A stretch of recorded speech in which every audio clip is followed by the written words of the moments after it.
Thanks for tuning into the Medevac podcast, powered by the Robert Irvine Foundation, whose mission is to support and strengthen the physical and mental well-being of our nation's heroes and their families. I'm one of your hosts, David Reid. And I'm your other host, Christian Meyers. Thank you very much for joining us today on the Medevac podcast. If you are new here, there's a prize for the show. You have to share it with a friend or family member if you're getting something out of today's episode. And we've got a pretty cool guest. If you've not seen part 1 with Mr. Marty Skovlund Jr., please go back and check that out. We kind of cover his military history and kind of what's leading up to what he's doing today. We are going to cover a little bit more, but Marty is a former Army guy, spent some time in the Ranger Battalion. He's also an independent journalist. He spent time as editor-in-chief of a few different publications, including Coffee or Die and Task and Purpose, as well as being a conflict reporter around the world in some pretty interesting areas, including Ukraine, Iraq, as well as the Standing Rock Pipeline, which you may remember from a few years ago. So, Marty, welcome back to the show, man. Welcome back. Hey, thanks for having me back, guys. This was a lot of fun the first time around. Let's give it a good go this second time, huh? We didn't get enough of you on the first episode. We just had to hear more. You know, I get that from a lot of people. I'm a big man. I got a lot to give. You can't tell on camera I'm sitting down, but I'm 6'5", 270 pounds. There's a lot of Marty Skovlund to go around. Oh, man. Well, we're basically twins. 6'5". Yeah, I think last time we talked a little bit about some of my military mishaps and getting shot in basic training, falling off a fast rope tower, doing all sorts of shenanigans, and I think that's pretty cool. I definitely think that I hit my stride in life a little bit more once I left the military. I think it had something to do with shaving. I think that's actually what really held me back was having to be clean shaven every day. Once I could grow the facial hair, I think that was the secret sauce that really put me into the next level. What got you going? What I really liked about our last conversation was the modest approach you had to the military. I think that a lot of people, despite their service, come out and the military oftentimes cultivates an environment of embellishment and telling war stories by the campfire. And here you are saying the deep lessons learned within your military experience. Hey, sometimes I didn't think I was the best Ranger, but I was always asking questions, and I think that really resonated with me on our last conversation. Well, if you talk really to the guys that I served with, they would probably listen to that interview and be like, Marty's kind of yanking your chain a little bit. He was probably a little bit too high on himself for what actually happened. Yeah. And your buddy, hopefully your buddy gets a chance to watch that episode so that he could really rub in the fact that you did, in fact, get shot in basic training. Yeah. I'm going to make sure I send that to him when it's, yeah. Well, let's kind of dive into how some of those lessons we learned going from being in actual combat to conflict reporting, and I can only imagine the differences, but the similarities at the same time that come from that.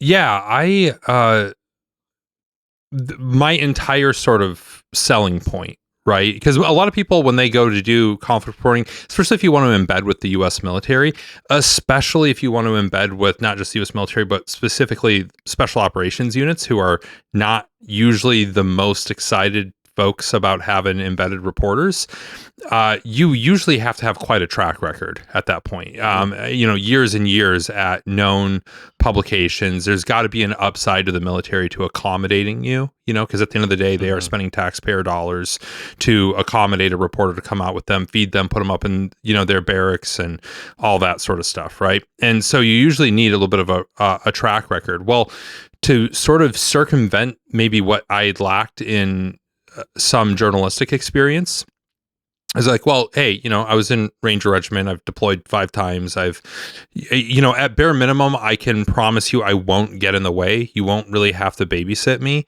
And, you can, rest easy knowing that when I'm interviewing anybody from a general officer down to, lower enlisted at the tactical level, that I'm not going to misinterpret what they're saying and spin it a different way because I don't understand military lingo, or I don't understand. And there's, you guys both being military guys, you can completely understand how a totally normal, innocent thing that you might say could be misconstrued by a reporter that just doesn't understand the military or war. And so I try to pitch myself that way. But the first, you still have to have some work to show. And I launched and ran the Havoc Journal when I first got out of the military, and that's still around today. They do amazing work, but a lot of that was more sort of essay work, op-ed type stuff, veterans getting things off their chest for the most part. And so I didn't really transition into journalism until I left that company. We kind of split it up amongst the different partners, and then my wife, my 1-year-old daughter, and my dog moved into a van and started traveling the country. And that was not just to, unencumber me a little bit and reduce my living overhead in order to, because you don't get paid a lot when you're starting out in journalism. There's a lot of sort of working for free or very little. But it did give me that opportunity to start to work for places like Task and Purpose and a bunch of other different publications to start getting my name out there. Unfortunately, that trip, we planned to do that for a full year. We got it cut short at about 10 months because we found out my dad had ALS. So we moved back home to South Dakota to be with him until he passed. And it was there that I was able to do a few different things that put me on the radar of military public affairs officers, which are the first sort of, I would say, hurdle in order to get these embeds approved, because I knew that was the direction I wanted to go. I was never trying to be the guy that was working for the local paper reporting on the school board minutes or the city council minutes, right? Like that's important work. I don't want to disparage that, but it's not what I was trying to do. It's not where I felt my talents were best used. And so, I had a book, Violence of Action, out too, which had made its way around, and that initially going through the pre-publication review on that was the thing that introduced me initially to a bunch of different PAOs.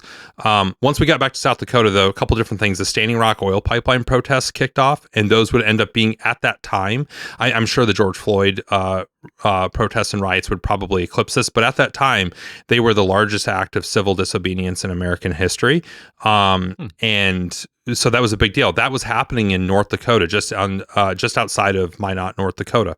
Well, I'm in South Dakota, and it was like, well, it's just right up there. I should run up there. And there was another guy, a buddy of mine, who actually an Air Force 24th STS guy who had got out and gone to film school and wanted to go do some documentary work. So he and I paired up.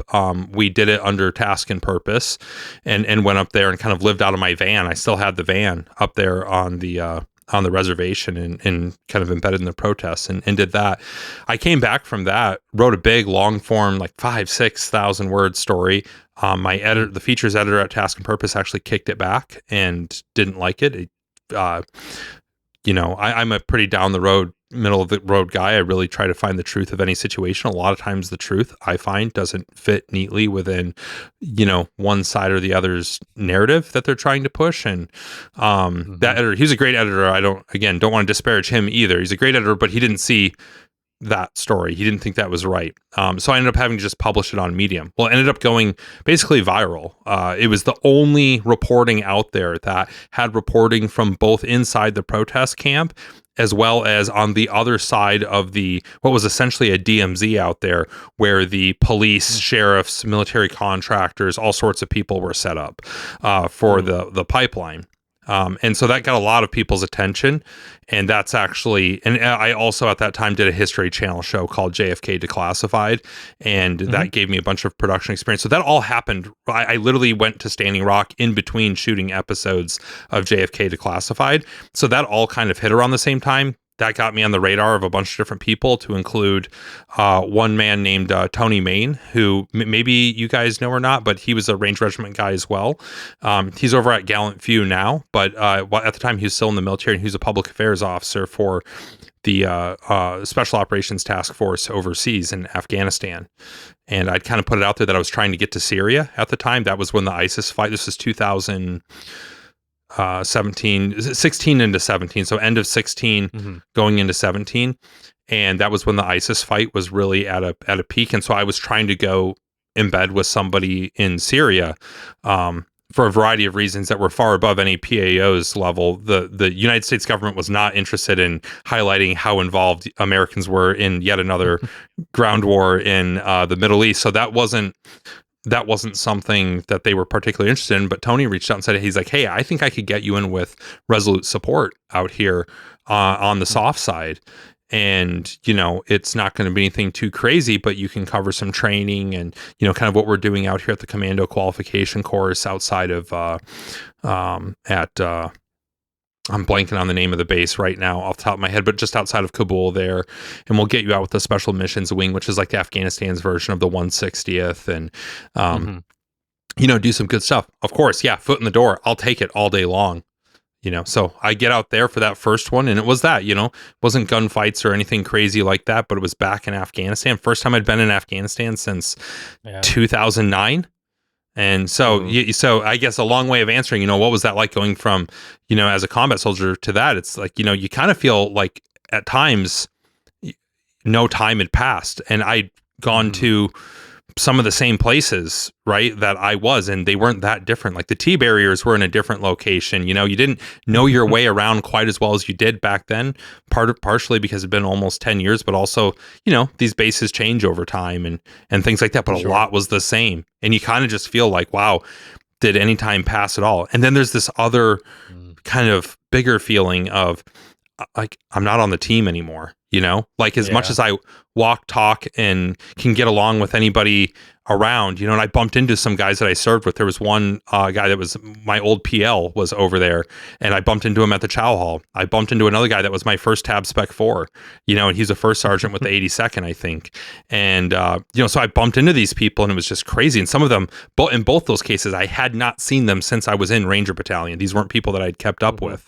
And it was wild. But then that other part of like, hey, this is, you have to have a PAO escort everywhere, and you get insurance like, hey, here's Marty. He's a journalist, and Tony was great in that he would always be like, he was also a Ranger, so I wouldn't get the complete eye roll and, stiff arm from everybody. It was like, oh, what battalion? And, kind of do that typical butt sniffing that happens, and so that would always break the ice a little bit. But, you're not allowed to go on the talk or the jock because it's, you don't have a clearance anymore. There's these places that you can't go to anymore, and people catch themselves saying things like, I probably shouldn't talk about that. And so you kind of, you kind of almost get it shoved in your face a little bit, not in an intentional or aggressive way, but you're just made acutely aware of like, oh, I'm not on the team anymore. I'm on, I'm still on Team America here, but like, I'm not, I'm not on the team. No, you're visiting your alma mater after graduation type thing. Yeah. You're an alumni. Yeah, exactly. Did you have any very strange? Did you have any sort of like catharsis with visiting overseas again? Because I know you said, when you got out, you felt like you had some unfinished business, like we talked about in the last episode. You said you had some unfinished business with being a Ranger and going overseas, and the kind of the desires and the thought process you had for the future of your military career were wildly different than what happened. So I think that it was a little bit of this had, I'd had a few successes under my belt, right? Like I'd published a book. I won a couple of different film festivals. I co-hosted a History Channel show. Like I had some good successes under my belt. And I think that this was like the latest in like, oh, I'm going in a new direction now. And this is, again, it's hard to go get that sort of assignment, especially as your first time overseas. Like, and so I felt really good about like, okay, I still felt like I was maybe upholding the Ranger creed a little bit there on trying to be the best, right? Trying to move further, faster, fight harder, right? Like there was a little bit of that in my head of I'm doing something that not a lot of reporters. I mean, one guy that I had to bunk with for the first couple of days at BAF when we first got in was Mike Phillips from the Wall Street Journal. He's been at the Wall Street Journal for 30 years. He's been doing conflict reporting and embedding for the last 10, 12 years, something like that. And, he didn't get to start doing that until he was already 15, 20 years into his career. And he looked at me, he's like, who are you? Who did they put me in the same? Like, you're from a what? Yeah. Like, how are you on the same story that I am? Like, it was like, again, it's like, dude, you should be over covering some beat in some small town, working your way up through the local paper. How are you on the same? How did you get here? You know, and he said as much. Like he wasn't trying to be like an asshole, but you know, and we still keep in touch to this day. But yeah, that was, you know, so there was a little bit of like, okay, I'm doing some really good stuff here, and my kind of and to this day, I think about this. I'm just trying to be better at what I'm doing now than I was at what I was doing yesterday. And at that time, it was, I need to be a better journalist, a better conflict reporter, a better storyteller, any of those labels that I kind of attached to myself over the years. I need to be better at that than I was a ranger, because I wasn't that good of a ranger. So I need to be really good at this, because I don't think I'm like some piece of shit that's like not good at anything. I think I'm a pretty high performer in a lot of different areas. I just wasn't at rangering, not at that point in my life. And so you're trying to make up that ground a little bit by being really good at other things, you know? And so if there was any catharsis there, it was that. But it's also like we see throughout the military, throughout special operations, the grass is always greener. You get to one level, now you want to make it to the next, right? And so it was like, I got this combat embed. I'm over, you know, combat with heavy bunny ears there, because there was no combat happening, you know. And what was funny is, you know, being Camp Moorhead, that was the name of the camp that I was at. I couldn't think of it earlier. You know, Camp Moorhead, and then you know, you're being told at that time, you know, no troops are in active contact or anything like that. It's all an advise and assist mission and stuff. And I'm sitting there in the barracks at Camp Moorhead working on one of my, you know, filing one of my reports, one of my dispatches when I'm in the MWR, and I hear a 47 coming in down at the airfield.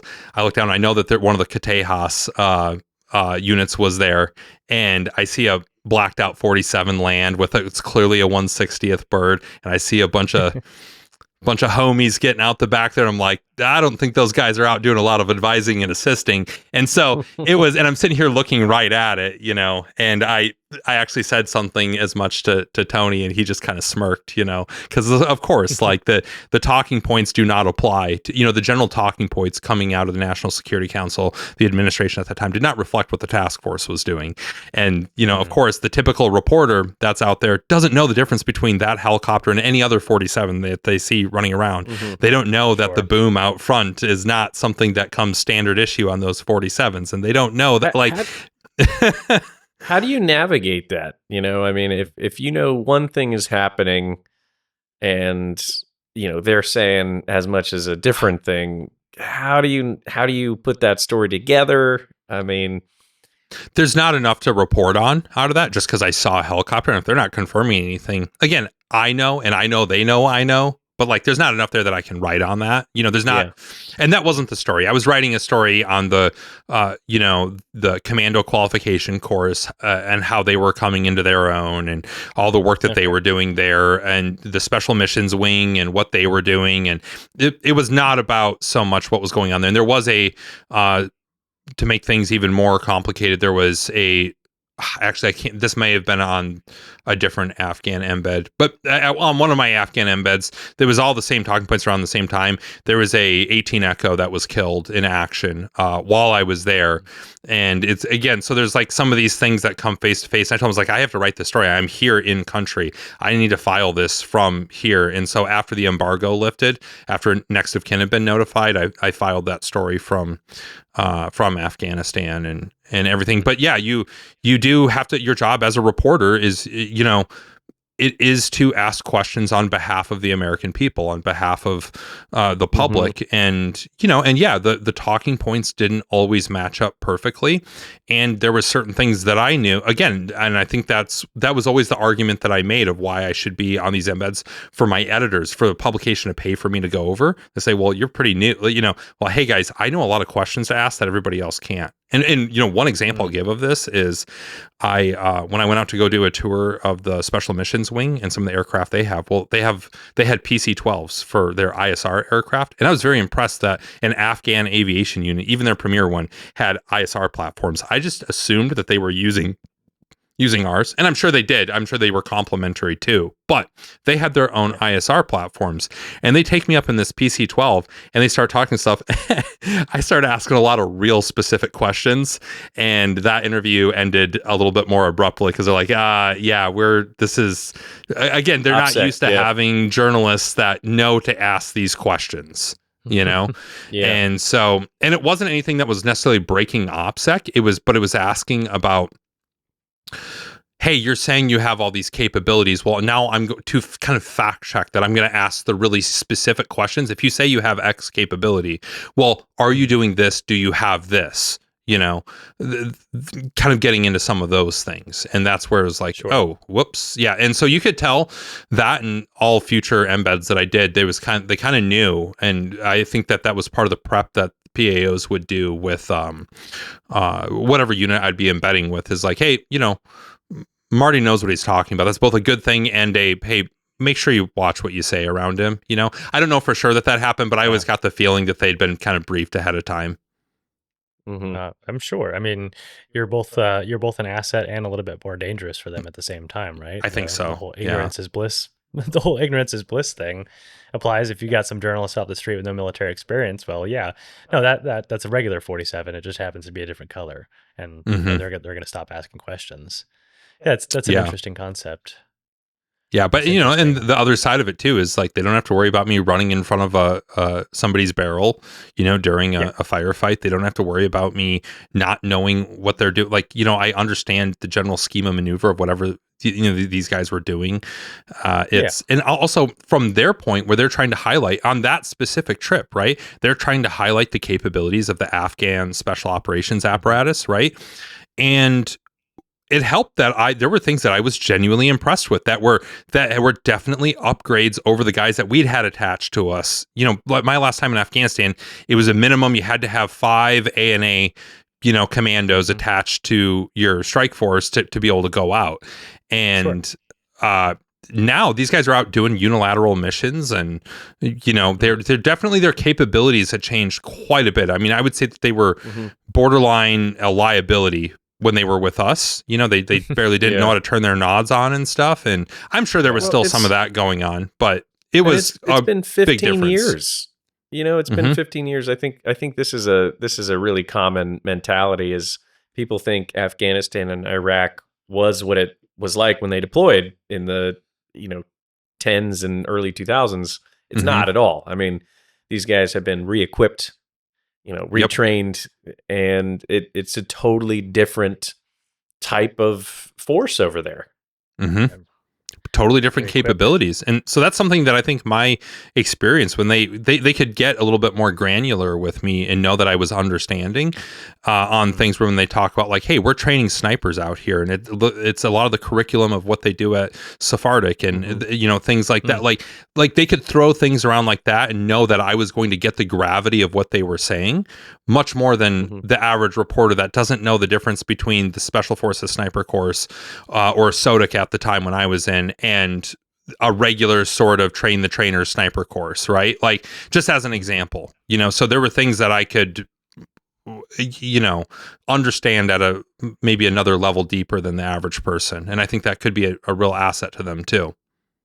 And did you just take out the political connotations to it? Do you just, you know, hey, I'm here for a certain story to highlight the capabilities of the commandos here and nothing else? How do you keep that separation? I know that a lot of people that have been in your position start to see a little under the veil and change the direction of how they want to approach that story. Yeah. So for me, I think what you don't want to do is, I'm not a PAO, right? I'm not there to just write a puff piece on them. I think that they were all generally pretty favorable to the people I was covering, but I would offer the additional context. And that first story that I did, that first trip over to Afghanistan, I wrote this big, like, it was basically writing a letter to like you guys. If you hadn't been over since 2009 like me, and I'm your buddy that's going over, and I'm letting you know how it's all changed and what's going on and was it all worth it, right?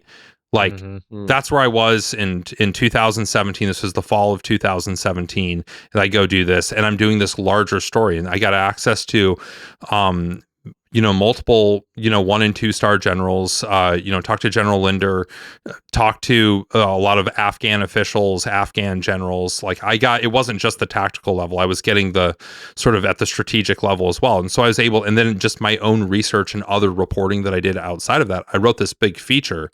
Again, it was a big, like 5,000, 6,000, 7,000 word gigantic thing that published in Task and Purpose at that time. Still there.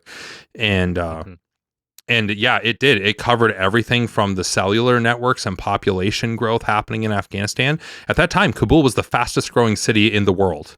And second place wasn't close. I mean, they're beating out Chinese cities, Asian cities that we all think of as fastest growing. They're beating out Mexico City. They were the fastest growing city in the world. Their cell networks, they were getting 5G installed across the country.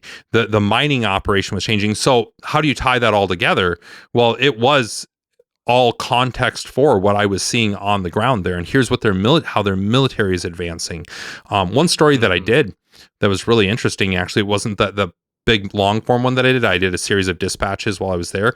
I met one kid who was going through the commando pipeline, and I talked to him for a while, kind of figured out, I think that this kid was a kid on a target that me and the strike force I was a part of hit in 2009. And because we started just talking, like, oh, hey, I'm Marty. And a lot of times I'd get introduced as Marty was also a soldier and, things like that. And you're working through an interpreter.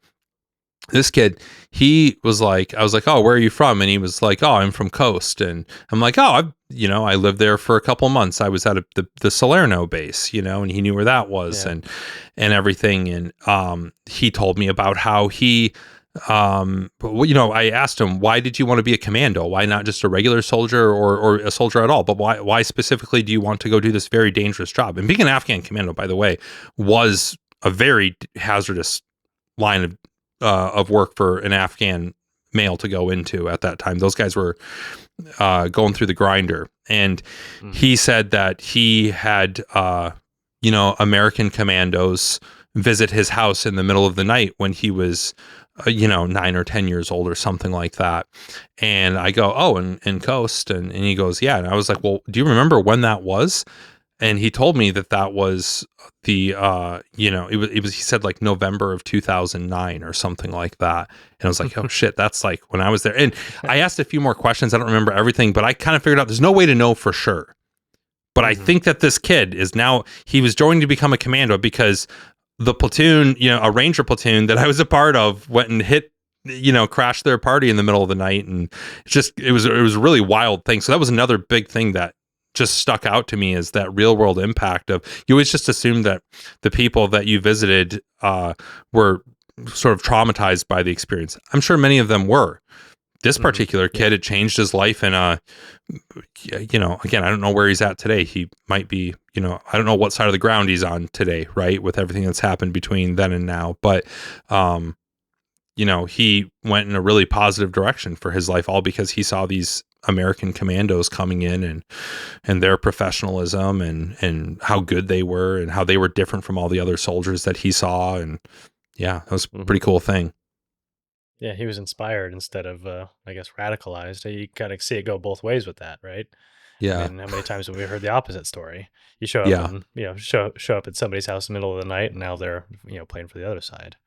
Exactly. Yeah, that's what you would assume would happen, right? But not in every case, I guess. Well, that's very interesting.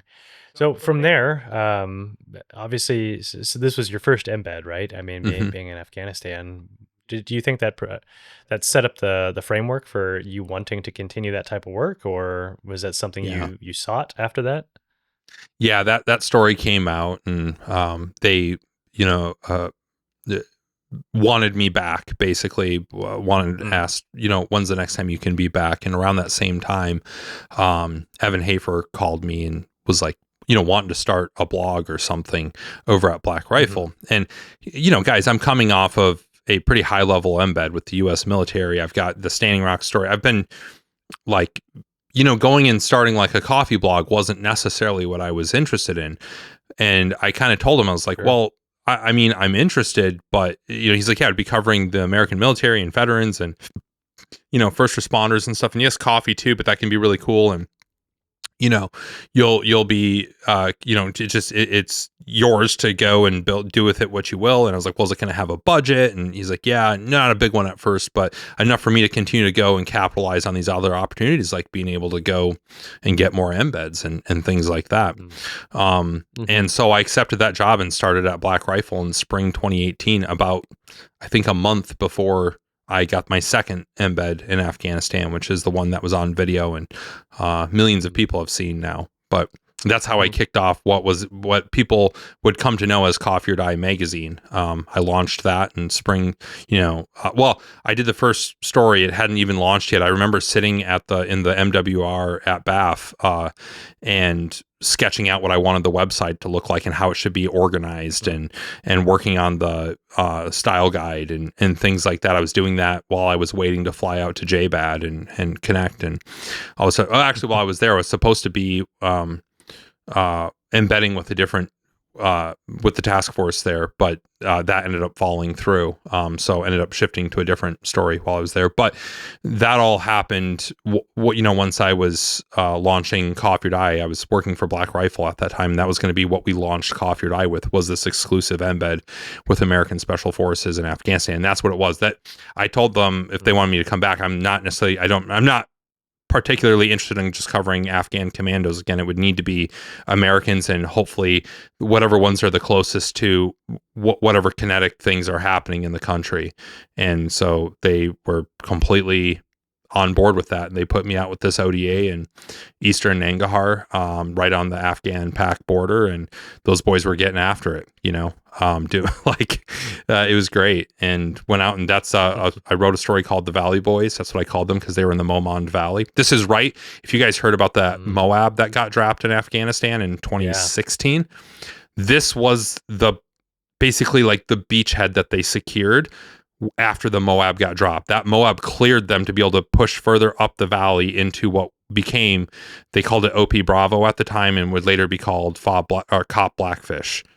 And so that's who I embedded with. And those guys were out doing, terrain denial stuff all day, all night with mortars and casts that they're calling in. That JTAC that they had out there with them was just getting after it all day, all night, and then going out with them on foot patrols outside the base. And then one of the bigger missions that they did was over to the neighboring valley, the Baghdara Valley, with some commandos, and it was a bunch of ISIS-K guys that were holed up there, and the Afghan commandos were going to go in through the draw that led up into that area, and they were the ODA was going to climb a hill overlooking and turn in a pretty decent little tick. It wasn't crazy, it wasn't like, oh my God, we're pinned down and can't move and people are getting shot. It wasn't that.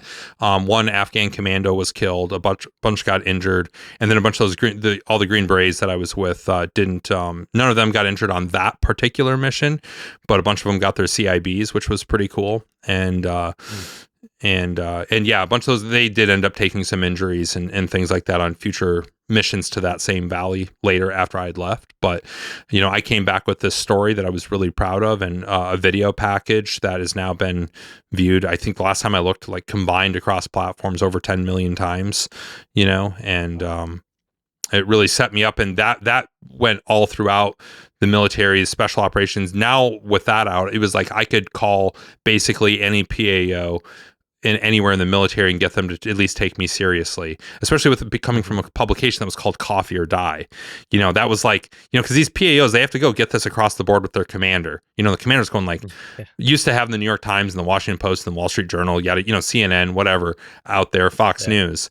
So we got a coffee or what? The who? Yeah, and they'd have to do the whole spiel, But when they saw the type of traffic that I could bring in, and the type of stories that I was doing, and how I wrote them, and these weren't like political hit jobs. These were trying to do I told them, I'm trying to write stories. I want to tell the stories of American service members, and that one in Afghanistan was all about like, these are the last guys fighting in Afghanistan, the last Americans fighting in Afghanistan, and they pretty much were. With maybe a few exceptions, but like they were among the last Americans to be regularly getting into taking contact, part of the American military. And so to be able to tell that story was really important. And that just opened up, I started doing embeds, not just in war, but across the, a bunch of different training exercises across Europe and other places. Went to Iraq. I didn't do a military embed for that. I just, me and that guy that I went to Standing Rock with, we just flew into Erbil and went out and visited a few different places, hired a local fixer to take us around. We went up into the Barzani Mountains where Turkey was bombing, and then over to a refugee camp, a bunch of refugees that had fled Syria, Syrian Kurds that had fled ISIS, and were now sitting in this camp. Interviewed a bunch of them, and that was wild to be back in Iraq, because it had been since 2008 since I'd been in Iraq, and so to go back to Afghanistan and back to Iraq all within the same year after having not been there in almost 10 years, this is 8-9 years later, is wild. Just absolutely wild. And being back in Iraq, not, in Afghanistan, I was with the U.S. military. In Iraq, I'm just staying at a hotel in Iraq and walking around like streets at night. And it's like, I wasn't doing combat operations in Erbil when I was in the military, but it still looks like everywhere else in Iraq. Like it smells like Iraq. It looks like Iraq. Like it was wild to just be walking around with no weapon, no plate carrier, nothing on, and just going out to restaurants and like, it was wild, Yeah, so, that's an interesting one. When I see you see a bunch of tourists, they'll go to Afghanistan, or they take like 7 flights to get into country and stuff, and they're like, look around, look, it's peaceful. I'm sure it's a little bit more peaceful when you're not wearing an American uniform with tack gear on. Yeah, I think so. And now today, of course, it's a totally different situation right now. Like Afghanistan today, the Taliban government is trying to be like, look, I'm normal. You're normal. I'm normal. We're all cool, right? Like, come on in. Just maybe, if you're a chick, cover up your head a little bit. And, other than that, come make your YouTube videos and everything looks good. And, of course, the reality of that situation there is a little bit darker away from the cameras. But they're trying to put that face on. But, at the time that I was over embedding in Afghanistan, I remember when I even embedding with the U.S. military, I wasn't able to fly in on military aircraft. I flew in on Emirates into Kabul International and had to just flag a taxi down and take a taxi over to the Resolute Support headquarters. And again, dude, like, trust me when I tell you, after having not been in a combat zone for 9 years, and now I'm flying back into this country that I used to go to war at, and I'm getting in a taxi with some rando, like, again, just things that, like, it's like in for a penny, in for a pound. So I didn't overthink it, but I don't for a second believe that it was lost on me how strange this was to be doing this. Yeah, I can only imagine. Are we talking like shitting your pants levels, or are you finding your way around okay? Or do you feel like every moment's like somebody's watching you, people are keeping their eye on you? So in Afghanistan, once I got to the American base, it's fine. You're back on a fob again, and that's the strange part, is it feels like you never left. So that was a little bit weird, right? But that time, like, getting there is like, okay, like, just if there's a 1,000 different things that could happen, that you are no longer have the support of the United States military apparatus in country to, come to your rescue, basically. So it was kind of on your own. I actually had to buy insurance to repatriate my body if I was killed there, because the U.S. military would not make the taxpayer foot that bill. Like, I'm choosing to be there, and it's on me to, they'll get me back to the nearest, they'll render aid at the point of injury, basically. But then I actually I've got a scar on my thumb still. I just ripped my thumb open trying to use a Gerber to saw open one of those, like, American to European adapters in my room, and I just ripped my thumb open. It was just bleeding bad. And I was like, I need to go see a medic. They took me to some like big army medic, and he was like, oh, dude, you need like probably stitches or something. This is pretty bad. I don't have the shit to do this. And I was like, can you guys just find like a fucking 18 Echo or something? Like, this is, I don't want to go through this whole thing. They take me over to the clinic there on Kabul, and they wouldn't admit me because if you don't have a CAP card, they can't help you. And unless it's life, limb, or eyesight, they said if it's life, limb, or eyesight, then they can admit you. Everything else, you need to go over to this janky ass Turkish doctor in like some, Connex that they call a clinic that's like a half mile down the road. And I walk in there, and I got to pay out of pocket. I had to pay like $350 for them to like fix my thumb up, and they did a shit job of it. And that was right before I flew out to Eastern Nangarhar caught blackfish there with those guys. Once I got out there, they saw because my whole hand had to be bandaged up, and they saw that. I mean, there's some reporter showing up in his hand looks like he just had it run over. And you'll recall my earlier story of showing up to 1st Ranger Battalion on profile on crutches. Yeah. And now I'm showing up with these guys experience. with a fucking freshly bandaged hand, and their 18 Delta out there. I said Echo earlier, 18 Delta. One of their medics was like, well, let me go take a look at that thing. I'm like, please do, because I trust you infinitely more than I do the person that worked on this thing. And he opened it up. He's like, oh, dude, they fucked this all up. And they did not. And that's why I got a big jagged scar now and everything. But he's like, yeah, it's, nothing I can do now. But he's like, yeah, if I would have been around, I was like, yeah, dude, I literally asked if I could get an 18 Delta to come take a look at this, because those guys that go through SOCM, I mean, our Ranger medics, I trusted them more than most doctors, they were awesome dudes. So very well equipped and educated. Yeah. I'm curious. So you're out of the van at this point, right? We moved to coffee a day. Yeah, we came up. We started the van trip in 2016. 2015 came off the road. Summer of 2016 to go drive to South Dakota to be with my dad, and then my dad passed a year later in fall 2017, a month before I went on that first Afghan embed. Mm-hmm. Now, and how did you get into the whole JFK scene? I had a manager, because I'd done a couple of these film festivals. And so I had a talent manager, not a full agent at the point, but a talent manager that did a lot of represented a lot of non-scripted talent or unscripted talent, basically reality people and stuff like that. I got connected to him through another Ranger that was out trying to make it in Hollywood. And so, he just told me he'd keep an eye on things for me. And this thing came up, and they basically needed a tactical Randy. And the first thing that came up was actually hunting Hitler.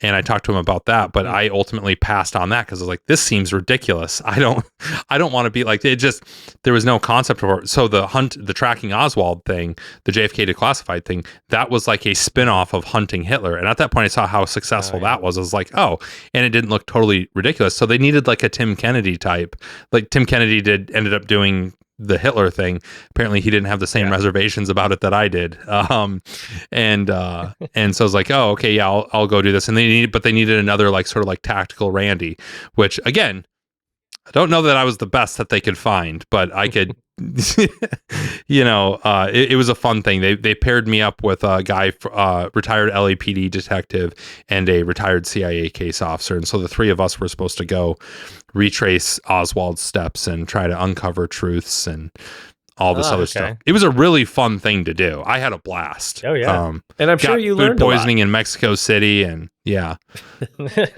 Well, what was your conclusion? So this is something, Dave and I talk about JFK and all the conspiracies and stuff, pretty much all the time.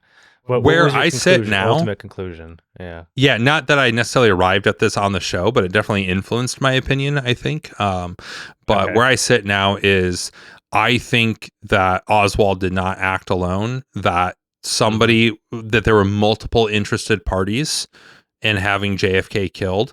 And I think that somebody or multiple people at the CIA probably involved in that got hung out to dry during the Bay of Pigs invasion, got left on the fucking beach there because JFK pulled air support and they wanted to see this guy die. I don't think they were acting on behalf of the CIA. I don't think the CIA had JFK killed. I think somebody that worked at CIA had JFK killed that was fucking pissed. Somebody that might have been a former Green Beret. Yeah, and the fact that I on the show that I'm running now, Subject Matter Expert, I'm in the studio there now, and I hope people check that out. This is a little bit of a plug, but one of the guys that I had on the other day, one of my earlier episodes, was a CIA case officer, and he brought up a lot of your job as a case officer is to go to unsavory places and be with unsavory people, and so that kind of seemed like, these guys, if there's a guy that's really disgruntled and knows how to do literal coups and assassinations around the world. Think about what the CIA was back in the 50s and 60s. These are a bunch of OSS and Ranger homies that Fucking cowboys. crushed skulls Yeah. in World War II came out and have just been perpetually pissed off and want to crush communism wherever it's at, and like know how to do violence at a very high level, and they're not going to lose sleep over much. You know, that's who the CIA was back then. And so I think one of these guys got left out to dry, or a few of them maybe, during the Bay of Pigs operation, and wanted him killed. And because they're so connected in this world of unsavory people, they've got contacts in the mafia, they've got contacts in, you know, XYZ different places. And so that's why there's all these different touch points with all these different sorts of possible people. And I think that the truth is actually that there was a bunch of different people that had aligned interests, and Oswald was the useful parties. idiot. What about what was your conclusion? I'm just curious on Russia's involvement. I don't think that they I think that they were aware that an assassination was going to happen. And just like today, Russia wants to sow chaos within America, right? It's good for them if we are fighting with each other, and certainly an assassination. So I think that they were aware at some level that Oswald was trying to do something shady. You know, whether they knew fully, whether they were fully read in on an assassination.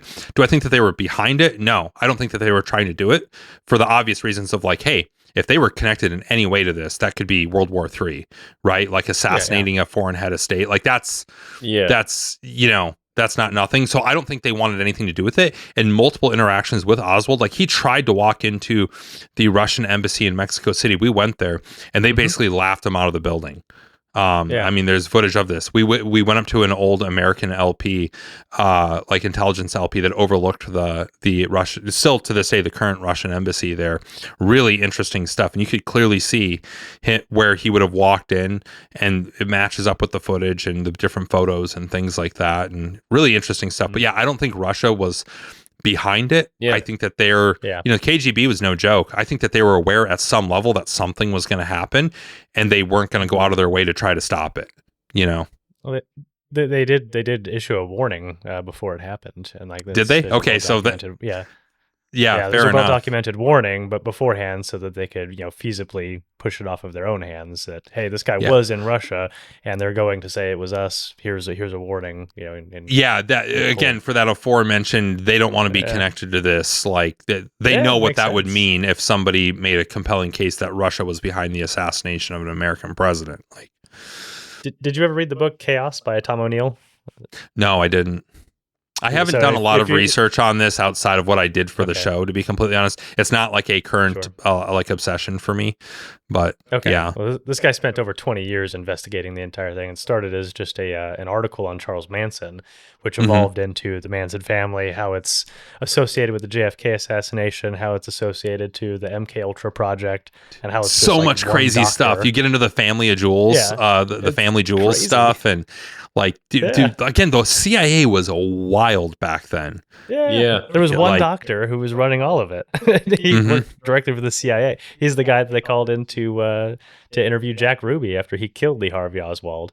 And so the guy running the MK Ultra project was the one doing the psychological analysis of Jack Ruby. Goes into a normal guy and walks out after 3 hours, and the guy's screaming about, you know, all this crazy stuff, and loses his mind. Like, well, maybe he was dosed with something, you know? There's some craziness with that one. MK Ultra, that's one of those ones when people think about like the American government infringing on their rights, and it happens all the time on a regular basis. The government tries to you know, push the limits of what the powers of the government are, right? And both political parties are guilty of it. Man, you want to look at like probably the most egregious example of it though, at least in the 20th century, dude. MK Ultra is pretty well. I don't know. I guess you could throw the Chinese internment camps during World War II. That was also a pretty egregious abuse of power. Yeah, easily overlooked by most people, and that was pretty brutal. But MK Ultra, I mean, these guys would just dose random citizens in the United States, kidnap whole movie people. Theaters. They were kidnapping people and dosing them. They were doing like, it out of San Francisco. Wild. Like, so we see the blatant mistrust and you know, the government asks why. Well, that's why. You know, we got a lot of and I think that with today's influx of information, you see how quickly things travel. You can't put a cap on that anymore. And people are getting privy to, analyzing very deeply what is said. How long did it take when they released that Epstein prison footage to figure out that there was a missing, not just at first it was a missing minute, and then they figured it was a full missing 3 minutes? That type of analysis happened on the internet within what? A couple hours? Not even a full day. They'd figure that out. And they figured out it was edited with Adobe Premiere, and like, this is raw footage. Like, well, I could see the edit trail. They're doing analysis instantaneously now. Yeah, it's wild what the public is capable of these days on holding government accountable. I'm curious, as someone who, who's made a career out of chasing the story and chasing the truth, really, to share it as a voice for the American people. Do you find conflict in that? Is there an interest in that topic of there's certain things that I won't cover because I'm too close to it, and I'm there's no way for me to be biased. I have written on the Ranger Regiment before. Like I did a story about the first female to pass RASP, and so I did a story early on at Task and Purpose when they stood up the Ranger Military Intelligence Battalion. I think I broke that story actually, but so I've done limited stories like that, but I have no interest whatsoever in doing like investigative reporting around the Ranger Regiment. I'm too close to it. I don't want to. I don't. That's for somebody else to do, Yeah, and that makes sense. So there's certain things that I won't touch. Just like this book that I wouldn't want to touch that either, out. To be honest. Yeah, and look, anytime you're a part of an organization, plenty of where the body. Like, if I wanted to write some big expose on some of these units, I could, but I don't want to do that. My relationships are too important to me, and I don't want to be excommunicado, and that's for guys like these Seth Harp guys and stuff like that are writing these books, like that's for them to do. But you see it even with their work, they miss the context on a lot of things because they're not from inside the military. It takes somebody inside the military doing it, but anybody that's been inside the military like me or inside special operations, they don't want to not be able to talk to their friends ever again, because it's like internal affairs. It's gonna get Yeah, and that's where and a lot of people will say too that, the military has a process for holding themselves accountable. Yeah, they don't though. Sure, to a certain degree, but no, there is an important aspect of journalism and reporting, and reporting these stories that are really uncomfortable and inconvenient for a lot of people, and sometimes result in commanders being fired and things like that. But it's important. This is, at the end of the day, the American military needs to be accountable to the American people, and there is civilian oversight there. But they have they are compromised in an alignment of interests. They have that bias there. The Secretary of the Army or the Secretary of Defense or the Secretary of War is not going to hold the military accountable the same way that journalists do, and so it is important to have that there. I can point to a variety of different stories that any American citizen would say, yeah, I'm glad that there was a journalist that wrote that story, So, but the type of reporting that I do, again, I'm trying to tell stories. I'm not necessarily trying to be an investigative reporter. I've done investigative reporting. That's not my passion. I'm trying to tell stories about people. And so that's where you see these stories that come out. Even when I went to Ukraine, it wasn't to necessarily be uncovering things. I was trying to let people know what it was actually like there. And I do think both are important. I think the approach that you're taking seems to be the I don't want to call it more comfortable, but I understand why you take that approach, because you want to remain approachable and you want to remain employable, and it's a little bit more enjoyable, I also think, to tell positive stories that are human interest pieces or inspire people, instead of just breaking shit news, because that's kind of what we get all the time, right? And I will tell you, one of the most proud things I've ever experienced is there are a lot of people that are currently serving in the military and in special operations specifically because of my stories and videos, because they saw that and it made them want to go be a Green Beret or, insert whatever. I've had people on embeds, soldiers come up to me and be like, hey, introduce themselves, and it's like some E3 or E4, but they recognized me and say hey, I'm here right now because I watched Valley Boys, or because I read Violence of Action, or I like these different things, and that's extremely rewarding, to find that out. Awesome. Yeah.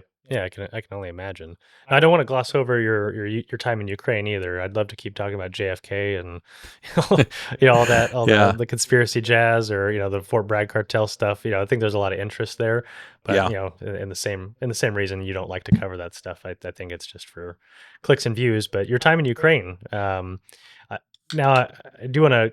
I do want to see what your thoughts are. I mean, you've seen warfare advance from, kind of the what I would call somewhat half-assed warfare we experienced in the GWAT era, fighting guys who lived in caves and had Hmm. sandals on, versus what we're seeing today with full spectrum jammers and multiple UAV types that are AI integrated now. Like, there's a lot of crazy shit that's happened in just a few short years that you were likely privy to. Now, I'm Yeah. curious what your experience was like, but I'm also curious what you think the future of warfare looks like after seeing it firsthand.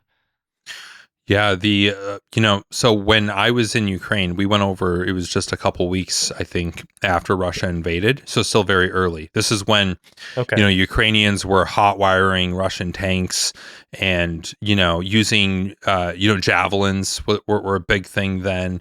And, Yeah. people were talking about the ghost of Kyiv and the legend of Snake Island and all these other stories that were coming out. And, for me, I was at Coffee or Die at the time. And so we had one guy, Nolan Peterson, that was in Ukraine. He was in Kyiv. He'd been living there, reporting from there. We had him on staff. So he was in Kyiv and about to leave to go down to Kremenchuk, I think. And on our way over, me and my brother Josh, who I'll say you guys should absolutely have on the show, but he and I, he'd been kind of my partner on a lot of these embeds and trips and things. And so he and I partnered up when we were going to go to Lviv in Western Ukraine, because that was still so early on. We still thought Russia was either Russians or Russians with Belarusians, were going to push down from Belarus into Western Ukraine and cut that off from basically any NATO support. And then Jericho Denman was coming in. He was going to go down, either go to Kyiv or go to Odessa. He ended up going to both.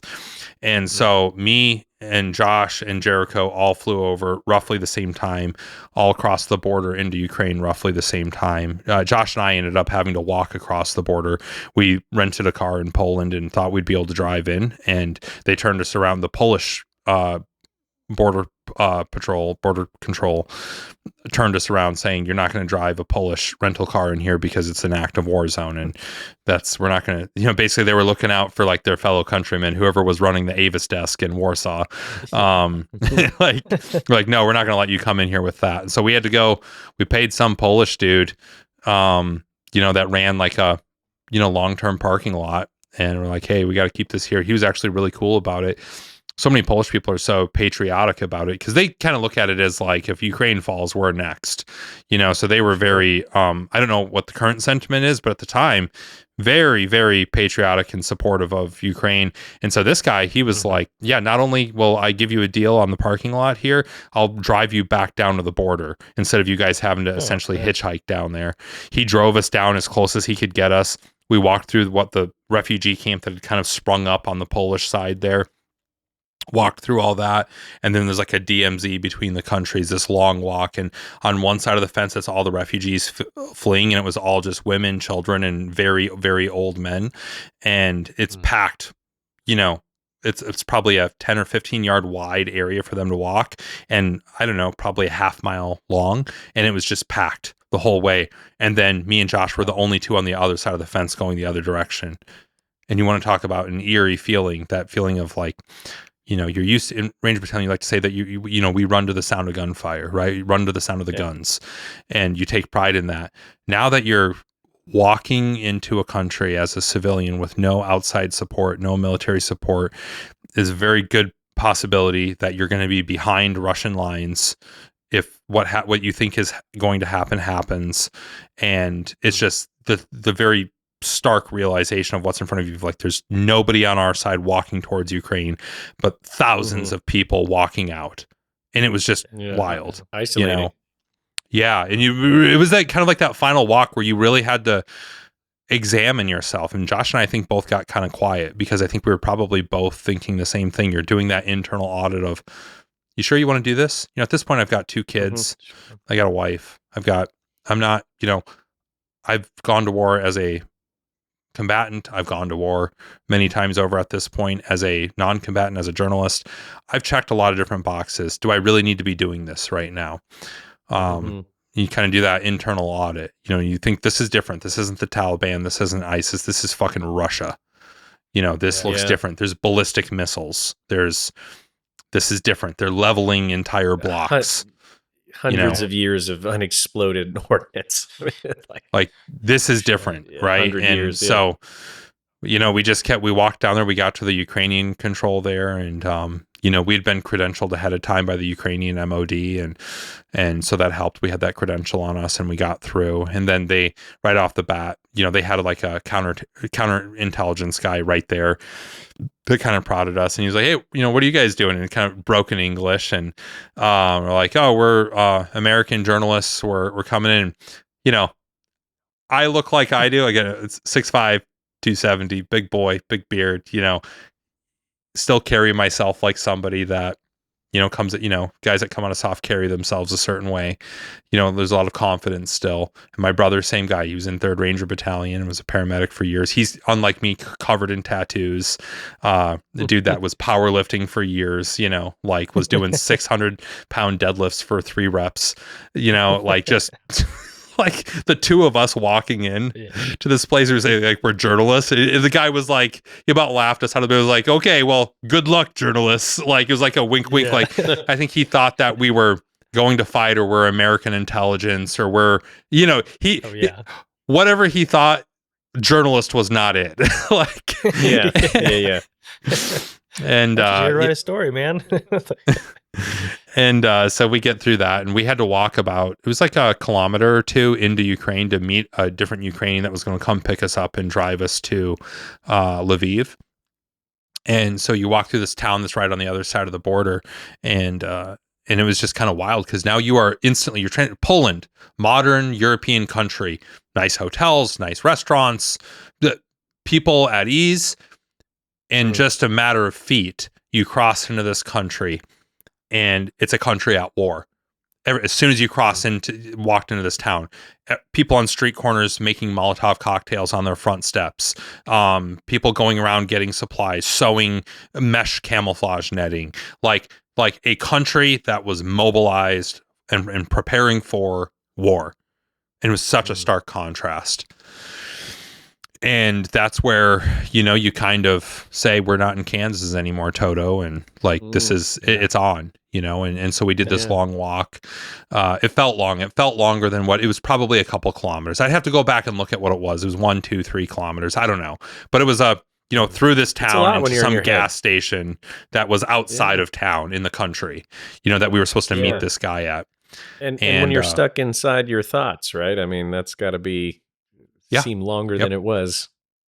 And I'm there with my brother, guys. For the most part, we never dwelled on this too much, but at that point, you're like, gosh, like we're the only 2 sons that might, like we're there's something about that where you start thinking like Saving Private Ryan thoughts, about like if both of us get taken out, like it's just, and thinking about, well, and my brother being a paramedic, like he's thinking like, God, am I going to be sitting there working on my older brother, like on this trip? Like a lot of different things that he and I have both talked about since then, that we were thinking, but yeah, it was, it felt pretty serious. We weren't in immediate danger right then and there, but it just, the gravity of the decision that we were making was really hitting home. We make it out to this gas station, not before we got stopped to this car zoomed up and pulled over right in front of us as we're walking down this road. We're by ourselves. And we're like, all right, here we fucking go, and these, a bunch of what I would call military age males get out of the vehicle, young Ukrainians.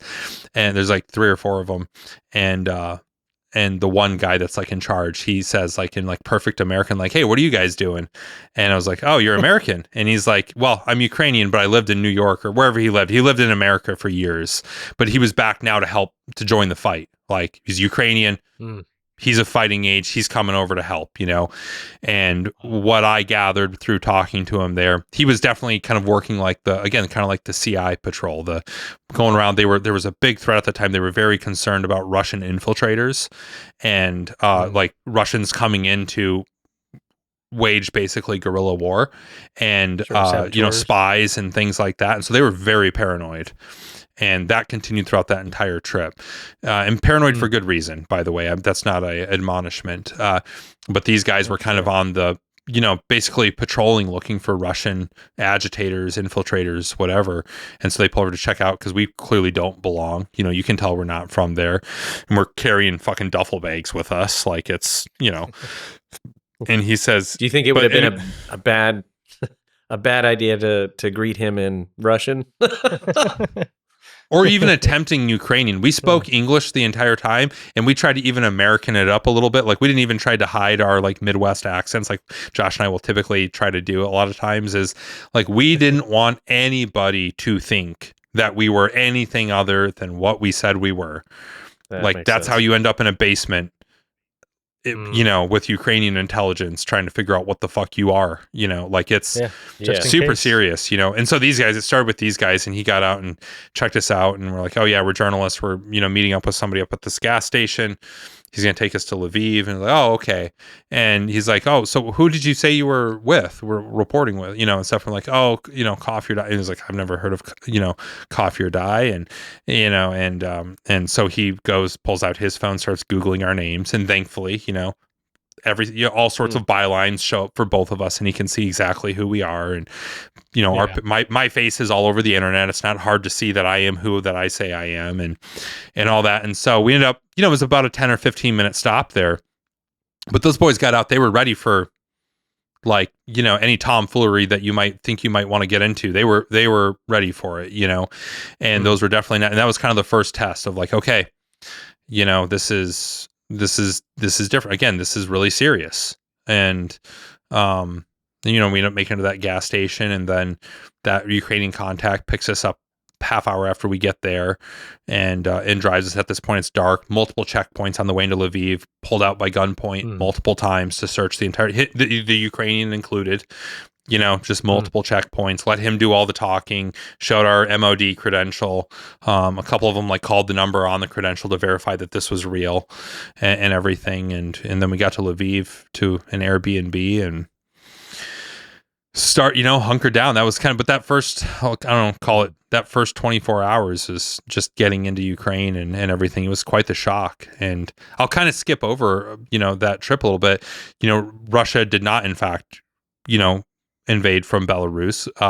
There were some cruise missiles that hit the airport, a barracks out on the Ukrainian Polish border that Americans had previously been running up until they were all pulled out, a couple of weeks prior to this, was hit, and we went to some funerals. And I'll tell you guys, there is nothing in the world, like, been a part of memorials overseas and things like that before, right?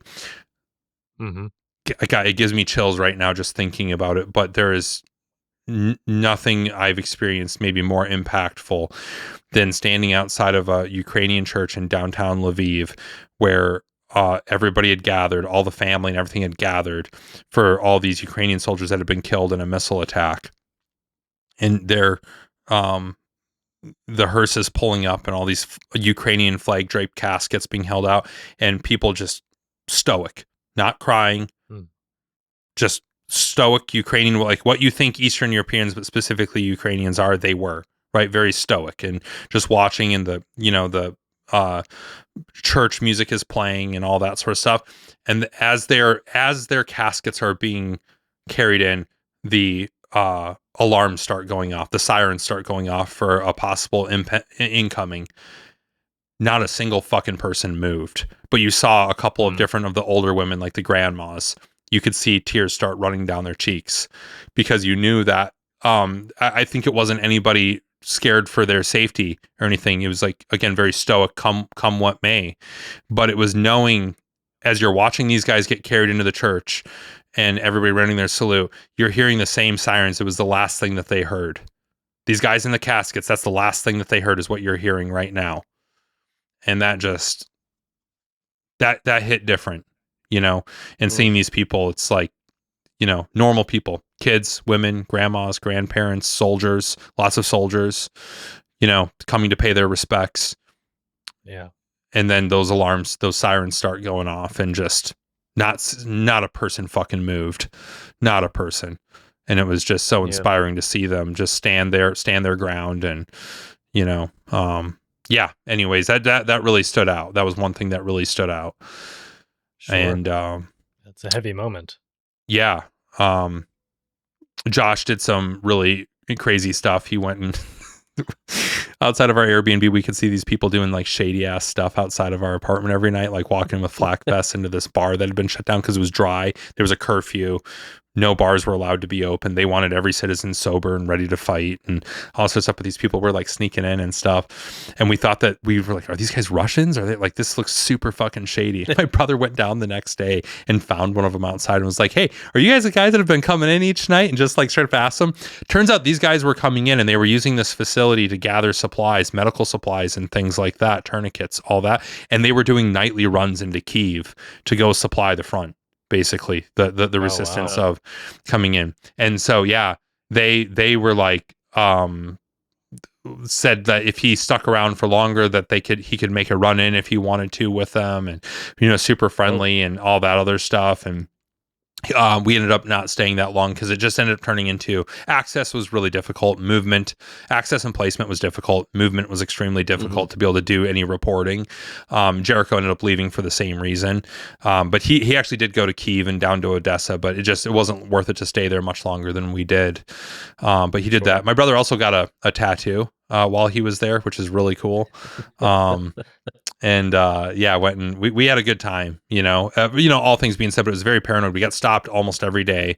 Everybody was very paranoid. You were constantly wondering if you're going to end up not being believed, and, or one of these, somebody on a street corner is a little bit trigger happy, or, or that we, just because the way we looked, again, we didn't look like journalists. We looked like we should be combatants, and again, there are not a lot of young men walking around not in uniform, Yeah, like makes sense. Not a lot of fighting age men not in a uniform. So you immediately would draw people's attention a little bit. And so it's very nerve wracking. It's, when you're in Afghanistan or Iraq or other places like that, it's, once you're on a FOB, you feel kind of safe, of course there's always IDF that can land, there's rockets but like you kind of let your hair down a little bit, right? Sure. Over there, we never did. It was for the couple of weeks or whatever it was that we were there. It was the entire time just kind of on edge, constantly alert, never letting your guard down at any point. Constant sirens every day. When we were going out to go report with the background, one of the missile strikes in the background, we accidentally surprised a Ukrainian military checkpoint, and we for about 3 seconds there, we thought this is it. We thought they were going to fucking light us up, and thank God they had some tactical patience there. But we surprised, you do not want to surprise young soldiers that are already on edge. That's not a good recipe. Yeah, definitely. Especially after a missile strike, like they were out guarding one of the vantage points of where the missile hit. And so when on our way back out of there, I'll tell you, when we crossed, walking the other way into Poland this time, and crossed back into Poland, once we got to the other side of the Polish border, I've never felt a relief, not coming back from any of my deployments, nothing like that, nothing like the relief that I felt crossing that land border back into Poland. We got some hotel that in over in Krakow, I think, for that first night back across there. And it's just some regular, like an AC Marriott or something like that. But man, it might as well have been the Four Seasons. It felt so it was like the air smelled cleaner and the water tasted fresher, and the colors were a little bit more bright, and you could just feel that weight off your shoulders because you knew that you were now back into safety again, and that you didn't have to be looking over your shoulder constantly being worried about basically being abducted or interrogated or something. And it was, man, probably one of the best nights of sleep I've ever had in my life was that night in the AC Marriott. I bet. It just such a stark contrast. And again, it sounds weird. I didn't get into any firefights in Ukraine or anything like that. It wasn't like that. And so you'd think that my combat experiences would outweigh that, but it didn't. It was different. The threat of ballistic missiles, the constant sirens that felt like they meant more than the sirens we used to hear on bases in Iraq or Afghanistan, because the threat there was rockets and mortars, not fucking ballistic missiles, Yeah. And it was different, and so it'll always stick with me and definitely change the way that I viewed the war in Ukraine, how I view U.S. involvement or lack of involvement, and it definitely has had an impact on my life. Mm-hmm. That's very interesting. And being willing to put yourself in a position like that continually, I think it's admirable, especially since you're trying to be a truth teller and let people know what's really going on out there. Because there's a lot of skewed information that comes from the media, unfortunately, in this day and age that especially regarding Ukraine. Push a narrative. Exactly. Regarding, Ukraine or Israel, Gaza, or basically anything going on right now, there seems to be a spin to it. So I'm glad to know that there's people out there willing to put themselves in harm's way to tell the truth and to let people know what's really going on and what the experience is really like. Because we've got a lot of people over here calling for warfare, and like, if you want to see what it looks like, that's what it looks like. It's not. Man, I put out I put out a couple of different reels the other day on Instagram. It's not my typical. I don't usually wade into like political hot topics every day, but like this Charlie Kirk assassination just happened, and you've got a lot of people saying this is the last straw and basically advocating for civil war without actually saying civil war out loud, but saying like things like this is war, this means war, stuff. And it bothers me a little bit, right? Like, because I've seen what civil war looks like. I've seen what an insurgency looks like. I've seen what that looks like. And now, and you asked about what's the future of warfare. Guess what? It looks different now today because of the war in Ukraine. Now we got to think about drones. Now we got to think about AI-enabled drones. You see this little fucking dot on here. I mean, the people watching this won't see this, but you guys are seeing the camera settings and it following my eye. Now you think about a drone that has been sticked on you that's enabled by AI, just like this square on my eye. And it's like, it's not like a sniper hunting you that you can get behind cover. That drone can go around barricades, through doors, through windows. If it wants to kill you, it will kill you, motherfucker. Like, it will, like, if it's got your ticket, there's nothing you can do. It'll just wait you out. You hide under something, through something, like, it'll wait you out. And that's what's happening to Russians on the front right now, and Ukrainians. Like, the drone warfare is changing. You don't want to go to war nowadays. Yeah, you do not want to go to war nowadays. Nope. And it's a totally different thing than when I was there. The threats are different. And so if you're advocating for a war here in the U.S., guess what's going to happen? People are going to use drones. The tactics that are being used there are going to be used here.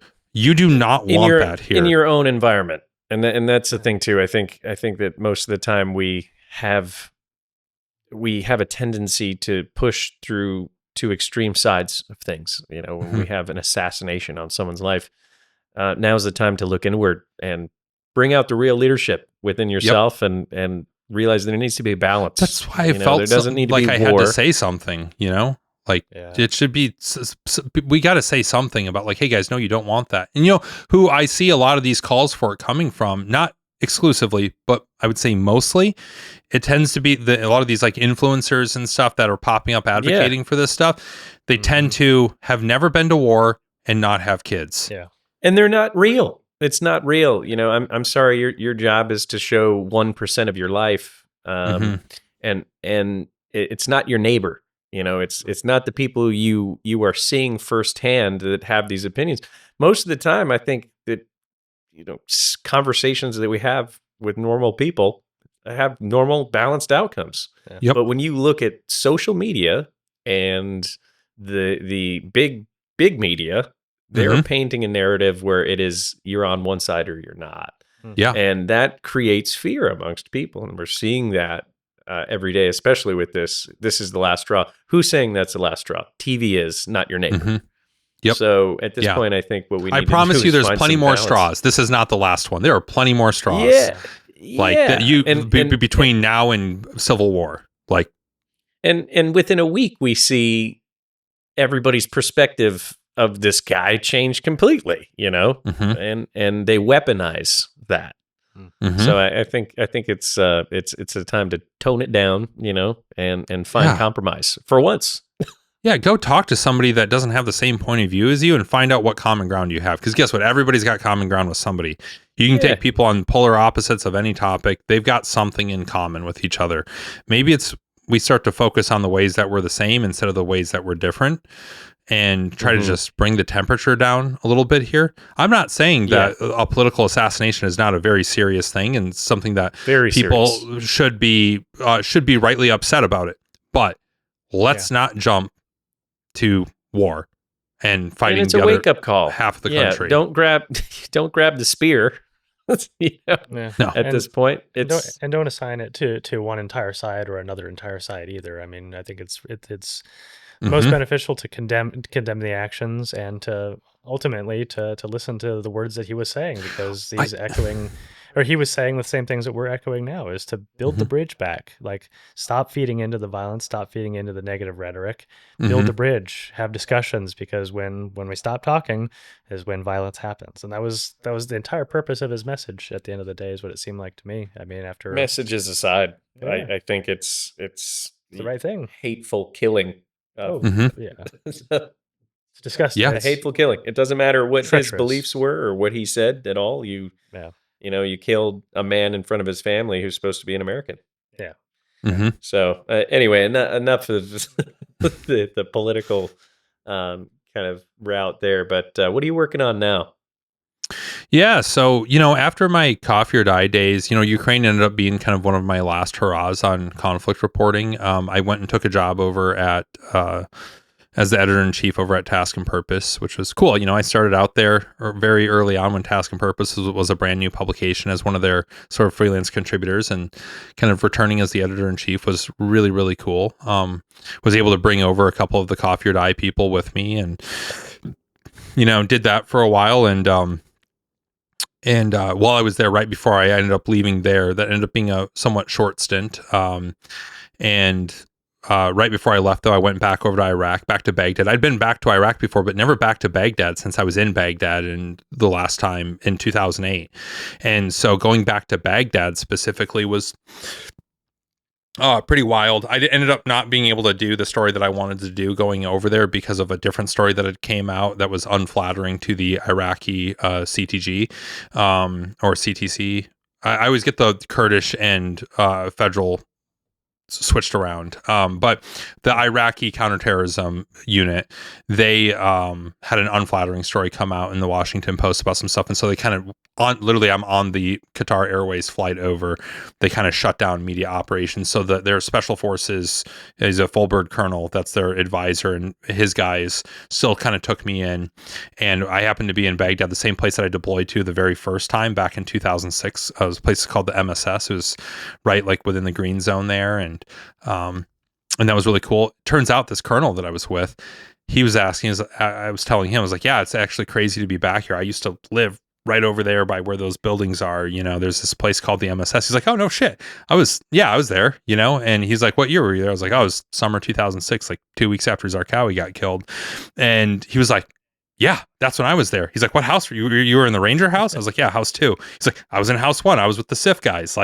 And I was like, no shit. So we were passing each other it was just crazy. And so those guys had a lot more latitude than other American forces, obviously, to go drive around and do stuff. So he hooked me up and just drove me around to show me where we used to live, brought me right up to it. We couldn't go in the house. Obviously, it's like an embassy now or something, but right there, I'm sitting there standing on the same road that I used to do sprints up and down. There's like a little 1 mile circuit that we could do, half mile each way that went around the compounds, and being right there, I'm like, dude, I used to get my balls smoked right here. Now I'm here literally almost 18 years later, back in this same spot. And everything's kind of the same, except there's these high rises that didn't used to be there that are there now, and the airfield is still there, but it was like a shitty pockmarked with mortars and rockets airfield with a corner that you would burn trash and batteries and other things that are really good for your lungs and definitely won't come back to bite me in the corner.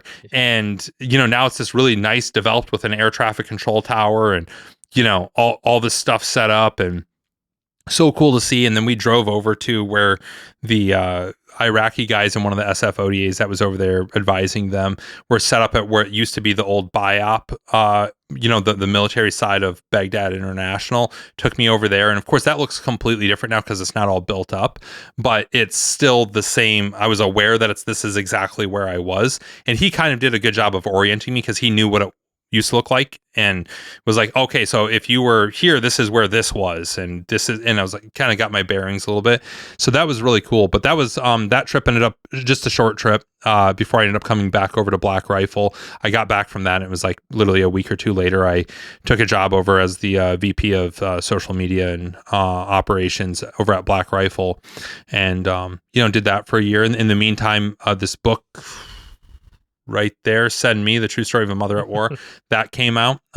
Amazing story about a woman named Shannon Kent, who was one of the first females to make it to the very highest levels of the special operations and intelligence world.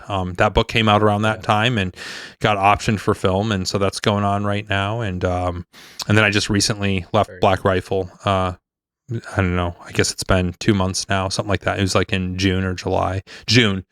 So it's been a couple months now at this point that I left that job, and I'm just, running a podcast that I'm calling Subject Matter Expert, and working on my next book, which is about rucking. I'm doing that with Jason McCarthy over at Go Ruck, and hopefully some movie stuff will be coming up, and and hanging out with cool guys like you guys. Well, it seems to me like, your path, your life path is very interesting. You kind of not fall into things, but it has a tendency to find you.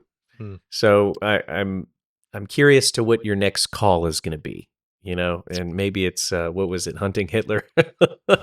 Maybe something along those lines. But what an inspiring life, inspiring path, and I think I'm just it's great to hear how humbled you are to tell this story, to be able to put your story aside to amplify other people's voice is quite incredible journey. So thanks for sharing today. I'm curious to see, like I said, what that next call is going to be for you.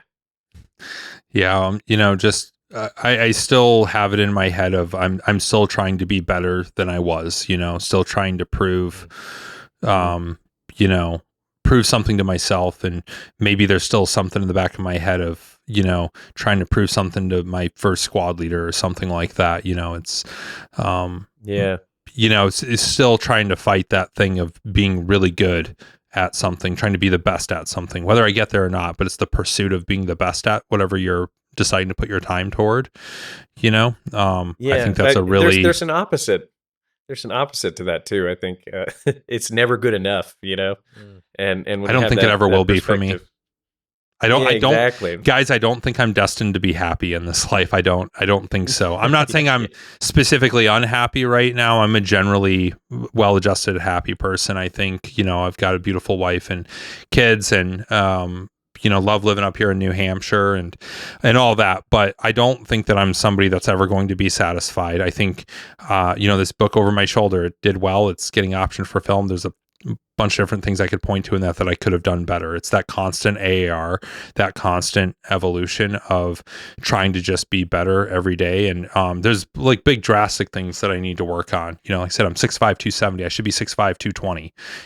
Like there's things that I need to be working on. I need to be reading more books. I need to be spending more time with my kids and things like that. Like there's always things that you need to be working on. And and I think it is that pursuit, that recognizing of like, you've never arrived, you've never made it. There's no nostalgia for me of necessarily like where I've been, or that like my best days are behind me. I have to believe if my best days are behind me, like there's a real problem, right? Because I don't think that anything that I've done yet has risen to a level where I can say, yep, I could hang my hat on that. If that's the last thing I ever did, or as high as I ever got, I could be happy. I haven't had that thing yet, Yeah. So it's still a pursuit. Sure. Yeah, that pursuit of happiness. And honestly, it sounds like chasing the passion is probably your passion. Yeah, I think so. That's what it seems. But it's just like you see guys in the military. It's like, you join the Army and you want to be a Ranger, and then you find out about this, you like this unit at Fort Bragg, and then you talk to guys that go that route and they find out about something else. And it's a constant, never ending, even within Ranger Regiment. It's like, you start off as a private and it's like, oh, can't wait to get my tab. And from there, like, can't wait to be a team leader. Can't wait to, it's just this constant next level, which I didn't make it all that far on that path, but it's it is that just constant pursuit of what's the next thing. The grass is always greener, and I'm self-aware enough to know that like I'm self-aware in that too, of like there are plenty of writers out there, journalists, who would love to have done what I've done. Like I'm not trying to be like self-deprecating to a fault here, or to where it's like cringy. I'm aware that I've done some really cool stuff. I've done things at a high level in a bunch of different areas. I'm just saying I still think I have something in the tank that I still haven't. For me personally, I think that there's another gear that I could hit.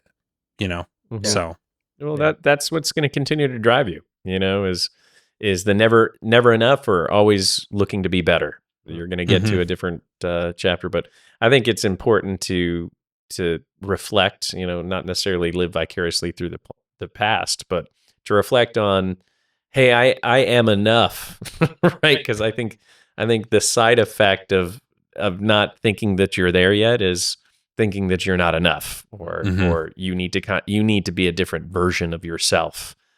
It's okay to be who you are and learn the tools along the way. Correct?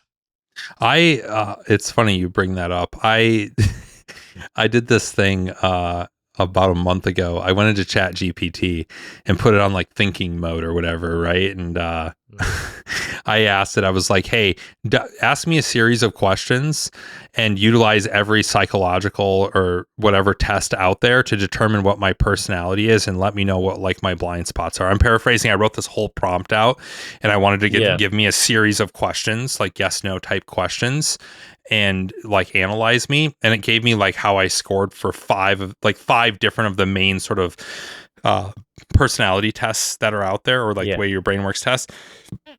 It was really, really interesting, and I learned a ton about myself. And I actually took it to a therapist that I see, and was like, hey, look at this. I need an actual human to look at this and make sure I'm not being fed a line of bullshit. And she looked at it, she's like, this matches up perfectly with what I have seen. And like, she basically validated the results for me. But I learned a lot about that stuff. And one of those things you bring up is like, it's never enough, right? Like, and there's something there, and that is like a personality trait for me. And that's why I say, I don't think the way I'm wired, I don't think I'm destined to be just like satisfied or happy in this life, because what that thing was telling me is like, my personality type is not one that will ever be okay. And there's a bunch of other stuff in it. It was really, really interesting. It's interesting when you find out like you have somebody or something, I guess in this case, look under the hood and tell you why you are the way you are. And also confirmed that I'm not a psycho too, which is good. It was one of the concerns that I had. Sometimes I think I don't have enough empathy, and it was like, no, you've got it. It's in there. You've got a soul. Don't worry. So that's just that's stuffed good. Very, very deeply be underneath the tab. That's all it is. Yeah. Thanks for sharing today. Really insightful story, inspirational as well. Like I said, to amplify other people's voice, put the gun down, and recognize that you're a part of someone else's story, like the Ukrainians and what they're going through as well. So I commend you and hope that you continue to push that voice out. It sounds like you have an amazing head on your shoulders where you can see the balance. It's not extremist in any way. It's insightful. So thanks for sharing. Well, I appreciate you guys having me on. I really do. Marty, thanks a lot for your time today. We'll sort out this microphone issue, but you gave a thumbs up. Thanks a lot for your time and for the for sharing all your stories, and you're an inspirational human being. I love seeing the passion that's chased. We'll plug all of your socials and where to find you in the bio there. And for the Medevac podcast listeners, like I said at the beginning of the show, you got something out of this episode. Marty's pretty fucking awesome. So go ahead, interact with that content somehow, leave some comments, leave the like button, and we will see you guys next week. We'll see you next time. Thanks. Bye.